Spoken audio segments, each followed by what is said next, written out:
겁니다라는 말씀을 가지고 하나님 말씀을 나눌 때 많은 은혜 받으시기를 주의 이름으로 축원드리겠습니다. 60년대 70년대에 유행했던 대중민요 갑돌이와 갑순이 어떻게 되신지 궁금하시죠? 한마을에 살던 갑돌이와 갑순이, 이름이 갑돌이 갑순이 이유는 평생 갑으로만 살았기 때문에 갑돌이고 갑순이었던 거예요. 서로 갑으로만 살았던 이들은 먼저 사랑한다라고 고백을 못해요. 내가 먼저 사랑한다고 고백하면 손해보는 것 같까 끝까지 사랑한다는 말을 하지 못합니다. 그래서 갑돌이는 을순이와 결혼하게 되고 갑순이는 을돌이와 결혼하게 돼요. 왜요? 사랑보다는 고분고분한 을을 찾은 겁니다. 그리하여 시집가고 장가가는 날 첫날 밤은요 펑펑 울어요. 하지만 다음 날부터 을순이와 을돌이와 행복하게 하며 살다가 지금은 양로원에 계신다라고 이야기합니다. 여러분, 갑돌이와 갑순이는요 갑질을 벗지 못하고 갑옷을 벗지 못했어요. 그러므로 갑의 옷을 벗어야 비로소 진짜 사랑이 보이는데, 사람이 보이고 사랑이 보이는데 갑옷을 입고 있음으로 말미암아 사랑을 보지 못하고 사람을 보지 못하는 거예요. 갑의 옷을 입고 있는 사람들은 자기중심적이기 때문에 다른 사람을 보지 못해요. 오직 자기예요. 그러다 갑질하다가 인생 망가지는 거예요. 오늘 본문에 예수님과 동시대 사람들이 등장하고 있습니다. 이들은 주님을 따르는 무리들입니다. 무리들은요 예수님을 따라다녔습니다. 예수님을 믿는다라고 고백하고 예수님을 따라다녔습니다. 그런데 이들은요 갑돌이와 갑순이처럼 갑의 옷을 입고 예수님을 따랐습니다. 내 필요에 의해서만 예수님을 따른 거예요. 내가 필요할 때만 예수님을 믿은 거예요. 그러므로 무리들은 어떻게 합니까? 예수님의 말씀을 들었음에도 불구하고, 예수님을 직접 보았음에도 불구하고, 예수님을 통해서 하나님 나라 이야기를 들었음에도 불구하고 정말 이 땅에 살면서 소중하고 중요한 것을 보지 못합니다. 갑돌이와 갑순이는요 갑의 옷을 입었지만 이들은 외식의 옷을 입었다라고 주님은 말씀하고 계세요. 56절 말씀 우리 한번 다 같이 읽어볼까요?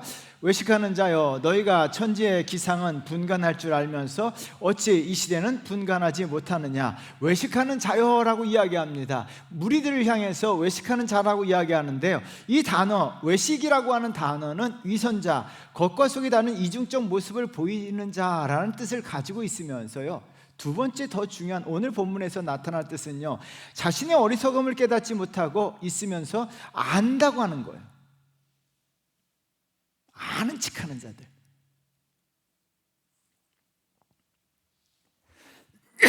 이들은 갑돌이 갑순이가 갑옷을 벗지 못해 갑질한 것처럼 외식의 옷을 벗지 못함으로 말미암아 자신은 뭔가 좀 아는 것처럼 아는 척을 합니다. 그러나 실상은요 정말 중요한 것을 알지도 못하고 깨닫지도 못하고 바라보지도 못하고 어리석게 살아가고 있는 거예요. 여러분, 그러므로 말미암아 저와 여러분들 외식의 옷을 벗어야 합니다. 내가 뭔가 좀 아는 것처럼 살아가서는 안 돼요. 그 옷을 벗으셔야 돼요. 그 옷을 벗으셔야 정말 소중하고 귀하고 중요한 것, 내 삶에 진짜 중요한 것을 그걸 바라보게 돼요.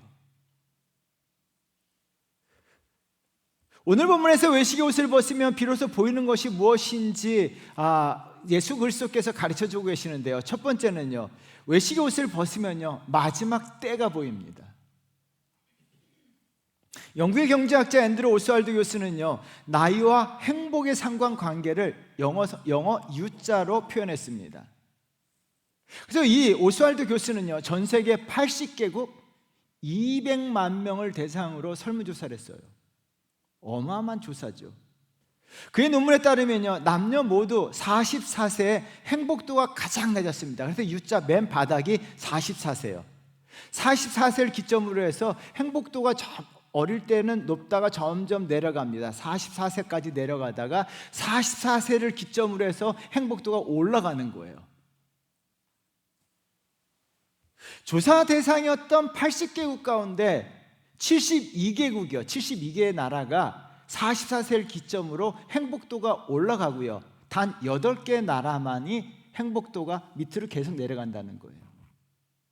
그 중에도 영광스럽게 저와 여러분들이 살고 있는 대한민국이 들어가 있어요. 한국 사람들은요, 44세가 돼도 행복도가 올라가는 게 아니라 내려간대요. 여러분, 44세가 넘으신 여러분들, 44세보다 행복도가 높으십니까? 아니면 내려갔습니까? 여러분, 한국은 나이가 들면서 더 불행해지는 나라라는데요, 나이가 들면 불행해지는 여러 가지 사회적 요인이 있습니다. 그 중에 하나가 나이가 들어도요, 물질, 돈, 명예, 권력, 인기에 집착하기 때문이라는 거예요. 그래서 한국의 사람들은요, 머릿속에 인식이 있어요. 돈이 없으면 나이가 들어도 홀대받는다는 거예요. 사회에서 홀대받고, 친구들에게 홀대받고, 자식들에게 홀대받는다는 거예요. 그래서 나이가 들어도 악착같이, 죄송하지만 돈을 버는 거예요. 여러분, U자를 그린 나라들은요, 나이가 들수록 이 땅의 것, 물질, 명예, 권력, 인기 이런 것들이 그렇게 의미가 없다는 거예요. 행복한 조건이 아니라는 것을 비로소 깨닫는다는 거예요. 그래서 어떻게 합니까? 나이가 들면 들수록요, 세상의 것을 하나씩 내려놓으셔야 돼요. 놓으셔야 돼요. 여러분, U자를 그리지 못하는 나라들은요, 나이가 들어도 집착합니다. 그래서 나이가 들어도 행복하지 못하는 거예요.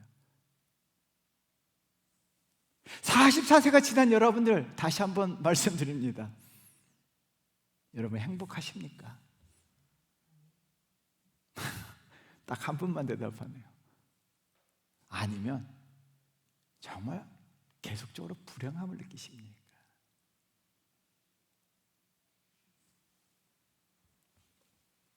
여러분, 죄송하지만요, 나이가 들면 마지막 때를 준비하셔야 돼요. 준비하셔야 돼요. 이거 다 알고 있잖아요. 가져가지 못한다는 거. 그래서 주님은요, 외식의 옷을 벗어야 함을 강조하셨는데요, 외식의 옷을 입고 있기 때문에 이 세상에 집착하며 살아가요. 세상에 집착하며 살아가고요, 마지막 때를 보지 못하고 살아가요. 외식의 옷을 입고 있는 무리들은요, 자신들이 세상에 살면서 굉장히 똑똑하고 뭔가를 아는 것처럼 날씨를 분간하며 살아간다는 거예요. 그래서 오늘 본문에서는 날씨 이야기를 합니다. 54절 말씀 우리 한번 같이 읽어보도록 할까요? 읽겠습니다. 또 무리에게 이르시되 너희가 구름이 서쪽에서 이는 것을 보면 곧 말하기를 소나기가 오리라 하나니 과연 그러하고. 이스라엘 지역은요, 지도 보시면요 서쪽에 뭐가 있습니까? 지중해가 있어요. 지중해가 있음으로 말미암아 서쪽에서 오는 바람은 다습한 바람이에요. 서쪽에서 지중해 바람이 쫙 불어오면 다습해서 비가 내려요. 외식의 옷을 입은 사람들은요, 서쪽에서 바람이 불면 비 오는 걸 알고, 서쪽에서 바람이 부니까 비가 온다 하며 열심히 우산을 준비해요.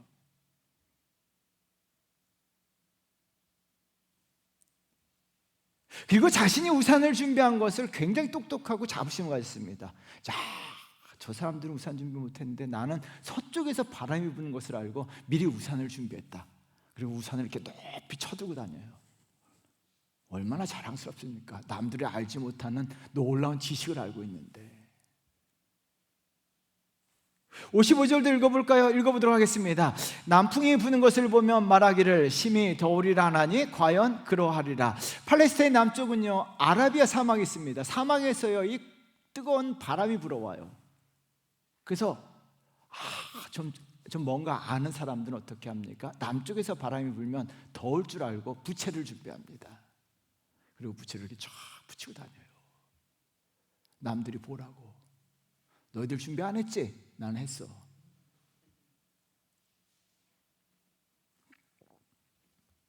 여러분, 외식의 옷을 입고 사는 무리들은요, 세상에 집착합니다. 바람을 통해서 날씨를 보고 거기에 따라 우산도 준비하고, 남쪽에서 바람이 불면 부채도 준비하며 나름대로 자신이 세상에서 똑똑하고 현명하고 잘나게 살아가고 있다라고 자부심 속에 살아가요.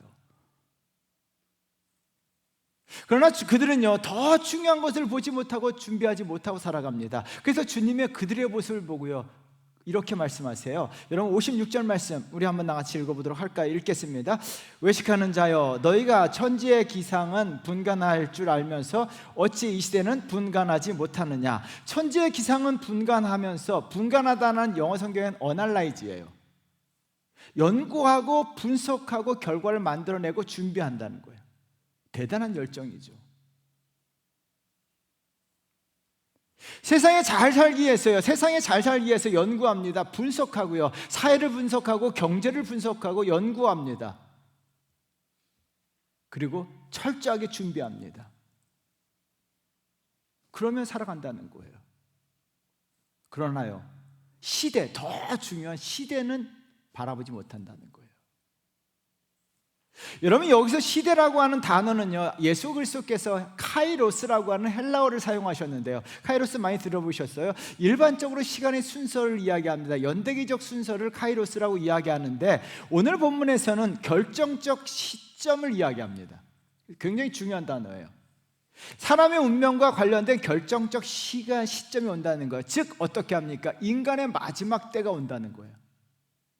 그리고 하나님의 심판이 온다는 이야기예요. 카이로스, 하나님의 심판의 때가 온다는 거예요. 근데 주님은요, 지금 세상의 사람들은요, 우산과 부채를 열심히 준비하지만 더 중요한 자신의 영혼을 위해서 준비하지 못하고 바라보지 못하는 어리석은 인간들을 말씀하고 계시는 거예요. 제가 고향 친구들 모임을, 고향 개모임이 있어요. 그게 2달에 한 번씩 모여요. 친구들 모이면요, 교회 안 다니는 친구들은요, 모이면 자랑을 참 많이 해요. 그 중에 특히 한 친구가 자랑을 많이 해요. 그 노후에 대해서 쫙 준비 다 해놨다는 거예요. 노후에 어떤 집에서 어떤 차를 타고 한 달에 얼마 쓸 것까지도 철저하게 계산해서 다 준비해놨다는 거예요. 친구들이 불어서 와 이러죠. 제가 이야기했어요. 야, 잘했다, 수고했다. 그 다음은 노후 준비 잘했다고 해서 제가 박수 쳐줬어요. 조금 부럽더라고요. 그래서 제가 했어요. 그 다음은, 그래서 그 친구 이야기하면 아, 죽으면 끝이지 뭐.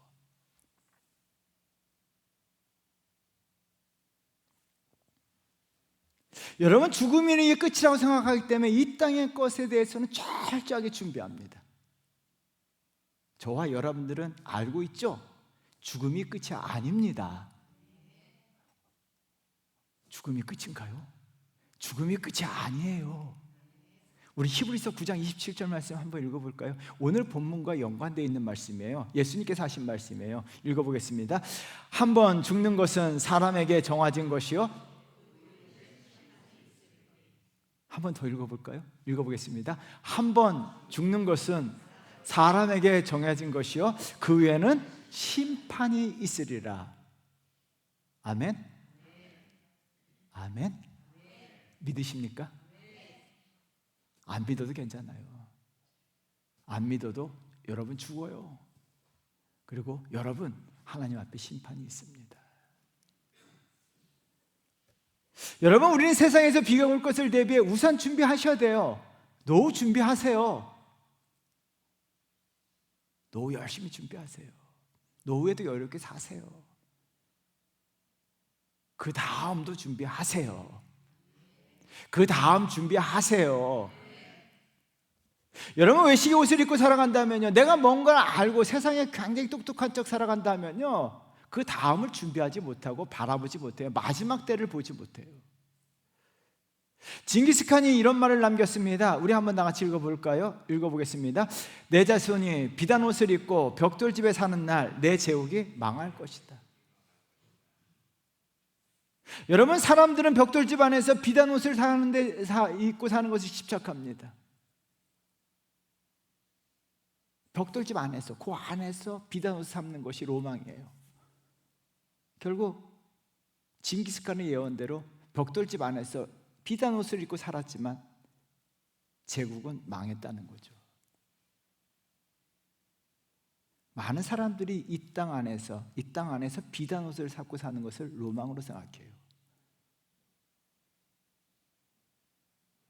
여러분들의 로망도 이 땅에서 정말 비단 옷을 입고 아름답고 멋지게 사는 것이 로망이십니까? 그것이 로망이 돼서는 안 돼요. 사도 바울은요, 죽음 이후에 심판이 있다는 것을 알고 있기 때문에, 그것을 바라봤기 때문에 젊었을 때 입었던 외식의 옷을요 과감히 벗어버립니다. 그리고 마지막 때를 바라보며 살아가는데요, 사도 바울이요 인생 막바지에 자신의 사랑하는 영적 아들 디모데에게 간절함을 담아서 이런 편지를 보냅니다. 디모데후서 3장 1절부터 5절까지요. 여러분 크게 읽으셔야 돼요. 굉장히 중요합니다. 우리 한번 나같이 읽어보겠습니다. 너는 이것을 알라. 말세에 고통한 때가 이르러 사람들이 자기를 사랑하며 돈을 사랑하며 자랑하며 교만하며 비방하며 부모를 거역하며 감사하지 아니하며 거룩하지 아니하며 무정하며 원통함을 풀지 아니하며 모함하며 절제하지 못하며 사나우며 선한 것을 좋아하지 아니하며 배신하며 조급하며 자만하며 쾌락을 사랑하기를 하나님 사랑하는 것보다 더하며 경건의 모양은 있으나 경건의 능력은 부인하니 이 같은 자들에서 내가 돌아서라.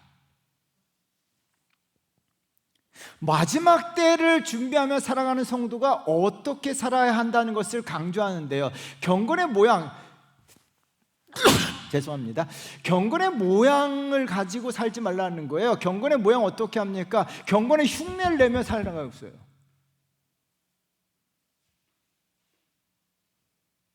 여러분, 교회 다니는 분들 거짓된 경건의 모양, 기도하는 모습, 예배 드리는 척하는 거 안 된다는 거예요.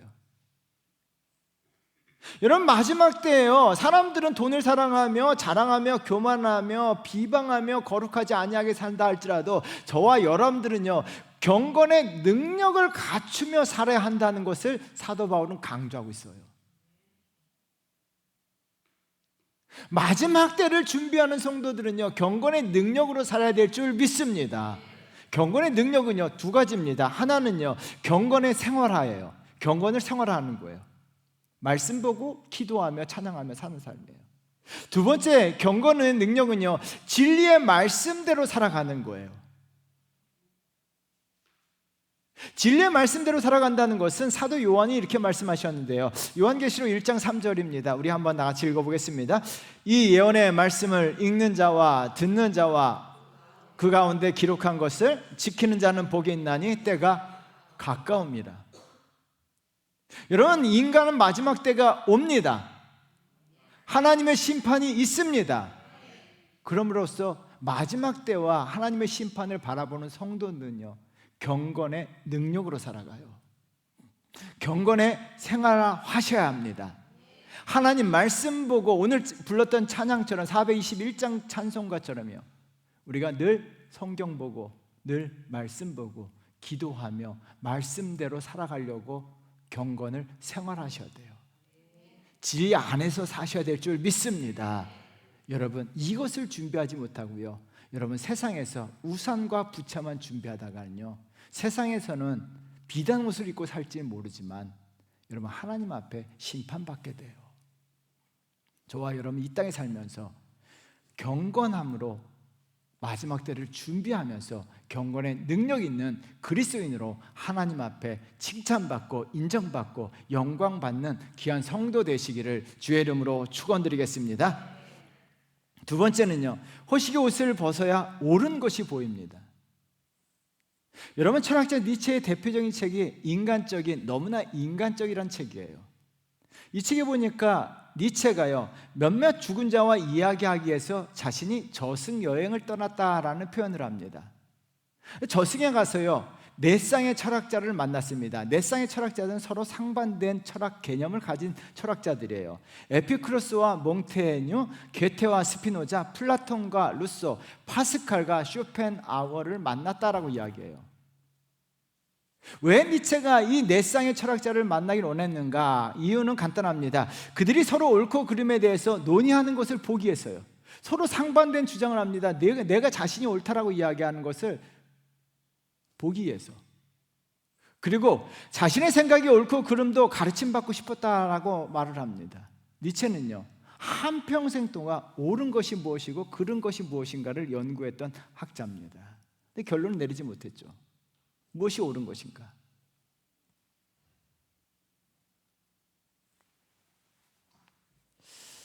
여러분, 철학자들은 자신이 옳다라고 이야기하지만 그리고 너가 틀렸다라고 이야기해요. 그래서 옳고 그름을 판단하지 못해요. 철학을 읽어보면요, 그래서 철학이 어려운 거예요. 옳고 그름이 명확하게 나와 있지가 않아요. 오늘 본문에 니체와 같은 사람들이 등장합니다. 외식의 옷을 입고 있던 무리들은요, 옳고 그름을 깨닫지 못하는데요. 여러분, 57절 말씀 우리 한번 같이 읽어볼까요? 읽어보도록 하겠습니다. 또 어찌하여 옳은 것을 스스로 판단하지 아니하느냐? 어찌하여 옳은 것을 스스로 판단하지 않느냐라고 이야기합니다. 왜 옳은 것을 추구하며 살아가지 않느냐는 거예요. 옳은 것을 알고 옳은 것을 바라보고 옳은 것대로 살아야 한다는 거예요. 여러분, 외식의 옷을 벗어야 비로소 옳은 것이 보이기 시작하는데요. 그렇다면 과연 주님은 옳은 것이 과연 무엇이냐는 거예요. 여러분, 올바른 것, 옳은 것이 무엇이냐는 거 얘기했을 때 주님은요, 한 가지예요. 옳은 것이 무엇이냐라고 이야기했을 때 옳은 것은요, 죄가 없는 삶이 옳은 삶이에요. 죄가 없는 삶이 옳은 삶인 줄 믿습니다. 그러면 어떻게 죄가 없는 삶을 살아야 될까요? 죄가 없는 삶은 무엇일까요? 답을 가르쳐주고 계세요. 58절에서요. 예수 그리스도와 화해하는 삶이에요. 그래서 여러분, 58절 말씀이 굉장히 신학적으로 중요합니다. 58절 말씀 여러분 잘 읽으셔야 돼요. 읽어보도록 하겠습니다. 내가 너를 고발하는 자와 함께 법관에게 갈 때에 길에서 화해하기를 힘쓰라. 그가 너를 재판장에게 끌어가고 재판장이 너를 옥졸에게 넘겨주어 옥졸이 옥에 가둘까 염려하라. 여러분, 고발하는 자와 함께 법관에 갈 때 길에서 화해하기를 힘쓰라라고 이야기하는데 여기서 고발하는 자는 예수님이에요. 그래서 오늘 본문 58절 굉장히 중요합니다. 고발하는 사람은 예수님이고 법관은 하나님이세요. 그리고 화해하기를 원하는 사람들은 인간들이에요. 여러분, 인간은 죄로 말미암아 고발당하게 되어 있어요. 저와 여러분은 죄로 말미암아 고발당했습니다. 그래서 하나님의 심판대 앞에 서게 되는데요, 심판 앞에서 유죄 판결을 받게 될 수밖에 없는 존재들이 인간이에요. 유죄 판결을 받은 인간들은요, 옥에 갇힘을 받게 돼요. 그 옥은 지옥이에요. 그런데 예수 그리스도께서 한 가지 귀한 방법을 알려주세요. 그 방법이 뭐예요? 그 길에서 화해하라는 거예요. 누구랑? 고발하는 자와. 여러분, 그래서 하나님 앞에 가기 전에, 여러분, 우리가 이 땅에서 예수님께서 기회를 주신 거예요. 하나님 앞에 서기 전에 길에서, 인생 길에서 고발자이신 예수 그리스도와 화해하셔야 돼요. 화해하셔야 돼요. 근데 이 화해하다라고 하는 동사가, 헬라어 동사가 굉장히 중요합니다. 두 가지 의미예요. 화해하다는 것은요, 하나는요, 예수 그리스도를 구주로 받아들이고 예수 그리스도 앞에서 죄를 고백하는 게 화해하는 거예요. 그렇다면 여러분들에게 질문 던집니다. 여러분들은 예수 그리스도를 구주로 고백하셨습니까? 예수 그리스도가 나의 구주이십니까? 예수 그리스도가 나의 구주라면요, 그분 앞에 내 죄를 고백하고 인정하셔야 돼요. 그게 길에서 화해하는 거예요. 예수 그리스도 앞에 내 죄를 고백하게 되면 예수 그리스도께서 내 죄를 없게 다 사해 주십니다. 오늘 말씀과요, 이사야 1장 18절 말씀, 구약에서 이사야 1장 18절 말씀이 굉장히 중요합니다. 오늘 말씀과 같은 말씀이에요. 우리 한번 같이 읽어보도록 하겠습니다. 여호와께서 말씀하시되 오라 우리가 서로 변론하자. 너의 죄가 주홍 같을지라도 눈과 같이 휘어질 것이요 진홍같이 붉을지라도 양털같이 희게 되리라. 여러분, 구약과 신약은 연결되어 있습니다. 오늘 말씀은 구약 이사야 1장 18절과 같은 말씀이에요. 여호와 하나님께서 오라라고 이야기합니다. 나에게 오라는 거예요. 그리고 변론하라는 거예요. 변론하라는 말씀은 뭐예요? 내 앞에 와서 너의 죄를 고백하라는 거예요. 그러면 어떻게 합니까? 너의 죄가 주홍 같을지라도 희어질 것이요 진홍같이 붉을지라도 양털같이 희게 해주신다는 거예요. 저와 여러분들 하나님 앞에 와서 죄를 고백하고 예수 그리스도 앞에 와서 죄를 고백하게 되면 우리의 죄가 사하심을 받게 되는 줄 믿습니다. 그런데 어떻게 합니까? 외식의 옷을 입고 있으면요, 자기가 굉장히 아는 것처럼 생각하면요, 자신이 죄가 없다라고 이야기해요. 이 부분에 대해서 요한일서 1장 8절에서 이렇게 말씀하시는데요, 사도 요한의 말씀이에요. 우리 한번 같이 읽어보겠습니다. 만일 우리가 죄가 없다고 말하면 스스로 속이고 또 진리가 우리 속에 있지 아니할 것이요. 여러분, 내가 먼저 있냐라고 이야기하는 사람들은 스스로 속이는 거고 진리가 그 안에 없다는 거예요. 혹시 여러분들 가운데 그런 생각이 있다면요, 여러분 스스로 속이는 거예요. 외식의 옷을 입고 있기 때문에 내 죄가 안 보이는 거예요. 그래서 사람들은요, 외식의 옷을 막 두 벌, 세 벌 이렇게 딱 입어요. 그리고 자기의 죄를 안 보이니까 없는 것처럼 착각하며 살아가요. 외식의 옷을 쫙 벗어버리면요, 비로소 보이는 것이 내 죄입니다. 죄가 있음으로 말미암아 그 죄가 너무나 더러워서 주님 앞에 가지고 나아가서 고백하게 되죠.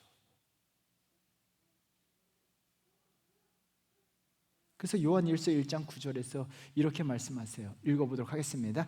만일 우리가 우리 죄를 자백하면 기는 미쁘시고 의로우사 우리 죄를 사하시며 우리를 모든 불의에서 깨끗하게 하실 것이요. 할렐루야, 할렐루야. 죄를 자백하면 모든 불의에서 깨끗하게 해주신다는 거예요. 여러분, 이것이 왜 중요한지 아십니까? 59절이에요. 59절. 그래서 58절의 결과가 길에서 화해하는 것이 왜 중요한가? 59절에 나와 있어요. 59절 말씀 우리 한번 같이 읽어보도록 하겠습니다. 내게 이르노니 한 푼이라도 남김이 없이 갚지 아니하고는 결코 거기서 나오지 못하리라 하시니라. 한 푼이라도요. 먼지만한 죄가 있다고 할지라도요, 그것만 있더라도요, 거기서 나오지 못한다는 거예요. 그러면 먼지만한 죄도 없기 위해서는요, 우리의 모든 죄를 예수 그리스도 앞으로 가지고 나아가서 고백하셔야 돼요. 그래서 우리가 하나님 앞에 나왔을 때는요, 먼저 내 죄에 대한 고백이 있어야 돼요. 여러분, 죄를 스스로 보시고요, 그 죄를 고백하게 되면 여러분, 먼지 같은 죄도 할지라도 그 죄까지도 깨끗하게 주님이 씻겨주실 줄 믿습니다. 사랑하는 성도 여러분, 혹시 우리가 외식 옷을 입고 있으면요, 내 죄를 봐지 못해요. 이 옷 벗어버리셔야 돼요. 외식 옷을 다 벗어버리셔야 비로소 보이는 게 내가 옳지 않다는 거, 내가 죄가 있다는 것을 보게 돼요. 그러므로 말미암아 주님 앞에 그 죄를 가지고 나오게 됩니다. 사랑하는 성도 여러분, 우리 죄 고백하셔야 돼요. 그래야지만 우리가 하나님 앞에 심판대 앞에 섰을 때 하나님 앞에 잘할도다, 착하다, 충성되다, 사랑한다 내 아들아 인정받고 하나님 나라, 하나님 품에 안기게 될 줄 믿습니다. 사랑하는 성도 여러분, 우리가 외식의 옷을 벗고 사셔야 돼요. 세상에서 뭐 아는 척 살아가 봐야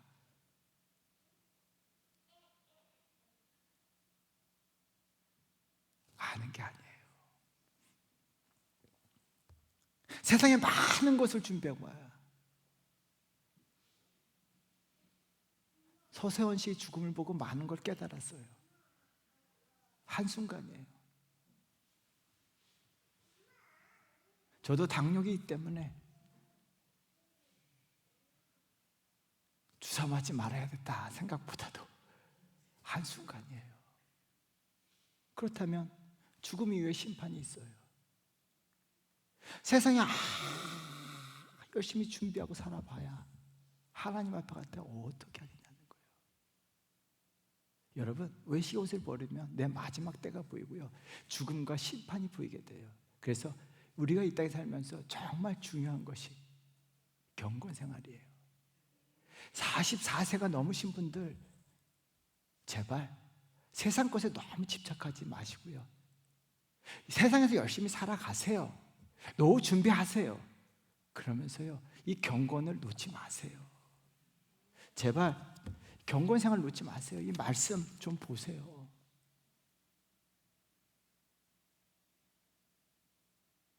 제발 좀 말씀 좀 보시고요, 기도도 하시고 예배도 더 많이 참석하세요.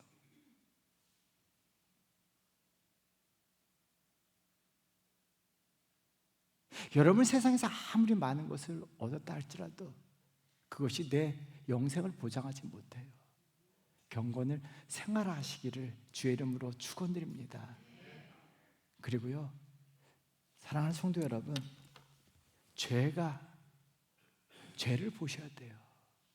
그리고 죄를 날마다 주님 앞에 고백하게 될 때 하나님의 놀란 은혜가, 축복의 역사가 나로부터 시작됩니다. 이 역사 일어나기를 주의 이름으로 축원드립니다. 기도하겠습니다.